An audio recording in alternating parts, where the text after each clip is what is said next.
Hey guys, welcome back to our channel, and today we're going to be reviewing a new fragrance by the house of Dolce and Gabbana, and this is Rosa Excelsa. And yeah, it's a new fragrance that just came out this year, and yeah, it's going to launch, I believe, in the United States within March.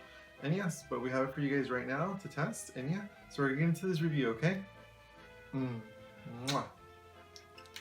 So the packaging of the fragrance is pretty much the same as before. It just has Dolce right there, Dolce and Gabbana Rosa Excelsa.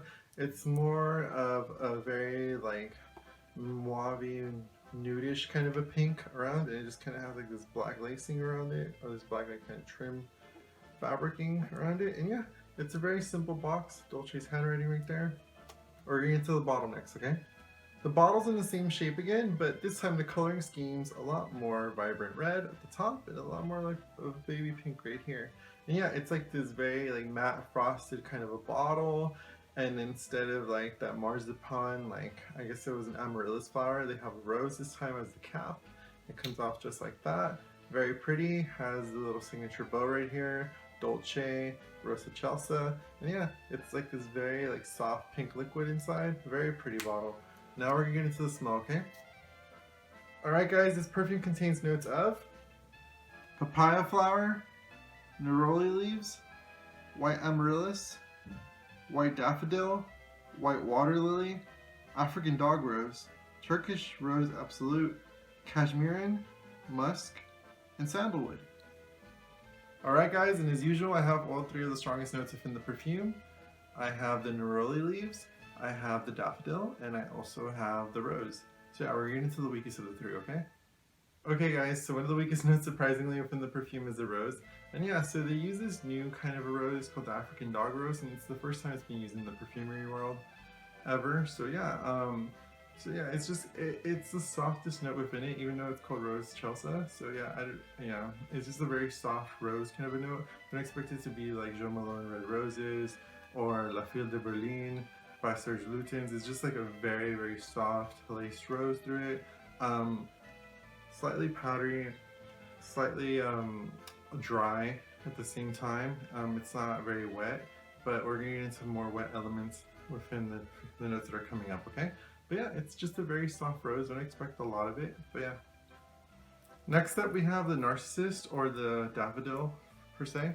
But yeah, this kind of has like a very more mature kind of scent to it, and it's very soft again. I bet with technology and everything going on within the perfume world, I'm sure they tweaked it to be a lot more softer than it usually is, but it is in there, along with the water lily. Yeah, the water lily gives it like this very like wet kind of a quality to it, more like of a wet rose, very like more like of a wet garden, I would say. And yeah, it kind of lifts up like this humidity within the fragrance. Yeah, it's just, it gives it again like not a certain white kind of quality like a white flower would, but I guess it gives it a certain brightness and a little bit of stuffiness within the fragrance, which isn't bad. It just adds a different quality within the fragrance. Alright guys, surprisingly the last note is the Neroli Leaves, and yeah, it's kind of like an orange blossom leaf of some sort. Yeah, it shares a very big similarity to the older Dolce original fragrance. Yeah, they smell exactly the same, only this one has like a very soft rose lace through it, but if you get the original Dolce, it's pretty much the same. But yeah, it smells like, I don't know if you guys ever peeled an orange before and had it like once you were done with it, your hands, like the smell of your skin and the smell of the orange essence within your hands, like kind of melt together and kind of makes like this very citrusy skin kind of a musk, and that's very similar to this. This kind of neroli leaf kind of adds like a very green, very like citrus aspect, but a floracy, like a very big floral boom to it.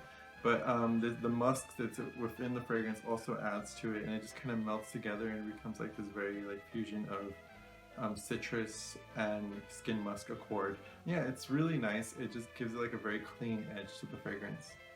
Alright guys, in terms of sillage, it is very soft, it's very close to the skin, it doesn't project very far, so someone would have to be very close for it to smell it on you. In terms of longevity, it is very light wear as well. It'll probably last you at the most 4 hours, but that's not all that bad. So this perfume is definitely a day scent. Yeah, I could see it being worn in daytime. It's not strong enough for night, but if you want to wear it at night, wear it. A setting I could see this being worn any time you're like running errands, going to school, something that you want to wear something very pretty but don't want to offend anyone. Whether it's leaning toward more masculine or feminine, it leans more towards feminine, but it has kind of a unisex edge to it, only because it has like a very clean kind of vibe to it. So yeah. The ad for this is really pretty. It stars Canadian model Kate King, and yeah, it also stars superstar Sophia Loren. If you guys don't know who Sophia Loren is, she's kind of like the Elizabeth Taylor, Marilyn Monroe of Italy. Very famous actress, loved her in the movie Nine. And yeah, she kind of makes an appearance in the fragrance. She plays the mother of all these boys, and they're building a mansion or a house, rebuilding their old home, and then they just kind of have like this very kind of setting where like a party is going to happen, and the girl Kate King is presented with a rose, and I guess the floral drop drops on her, and yeah, I guess this is the essence of that floral drop. And it's a very pretty commercial. You guys should check it out. So yeah. Alright guys, so if you guys are looking for something to the original Dolce, but with a rosy touch, then Dolce Rosa Excelsa is for you. And yeah, it's pronounced Rosa Excelsa. Yeah, I thought it was Rosa Excelsa, it's Rosa Excelsa. And yeah, this is for you, and it's a very, very clean, light, fresh, with a touch of pink floral freshness in it. And yeah, if you guys like it, then get into it. I'm Andrew. Stay fresh, stay clean, smell good.